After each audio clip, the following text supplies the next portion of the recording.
அன்பார்ந்த அனைவருக்கும் என்னுடைய நெஞ்சார்ந்த வணக்கம். ஞான ஒளி இரா பாண்டியன்.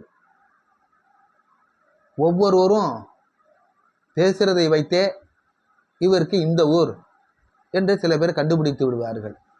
சில பேர் பேசுகிறதை வைத்தும் அவருடைய தோற்றத்தை கொண்டும் இவருக்கு இந்த ஊர், இவர் இந்த மதத்துக்காரர் அப்படின்னு சில விவரங்களை ஓரளவு சரியாக கண்டுபிடித்து விடுவார்கள்.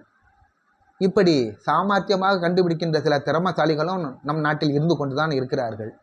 எப்படி தான் ஒரு கோழி கடைக்கு ஒரு இளைஞன் வந்திருந்தான் கோழி வாங்க. கடைக்காரரை பார்த்து கோழி ஒன்று கொடுங்க அப்படின்னா, அது பக்கத்தில் இன்னொரு சொன்னார், தம்பி திருச்சி கோழி வேணுமா, சேலத்து கோழி வேணுமா, நாமக்கல் கோழி வேணுமா இப்படின்னு அடுக்கிக்கிட்டே போனார். அந்த இளைஞன் எரிச்சல் ஆகிட்டான். எனக்கு குழம்பு வைக்க கோழி வேணும், இப்படி இல்லாமா கோழி இருக்கு அப்படின்னா.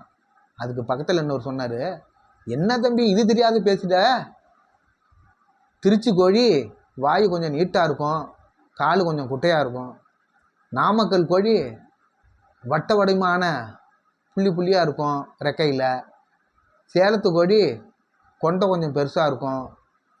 இப்படி தான் ஒவ்வொரு ஊர் கோழிக்கும் ஒவ்வொரு விதத்தில் வித்தியாசப்படும் தம்பி.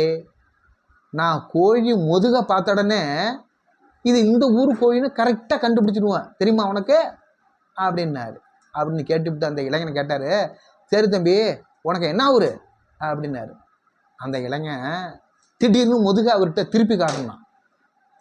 அப்படின்னா என்ன அர்த்தம், நீ தான் முதுக பார்த்து கண்டுபிடிக்கிற ஆளாச்சே, எனக்கு என்ன ஊர்னு என் முதுக பார்த்தே கண்டுபிடி அப்படின்னு அர்த்தம்.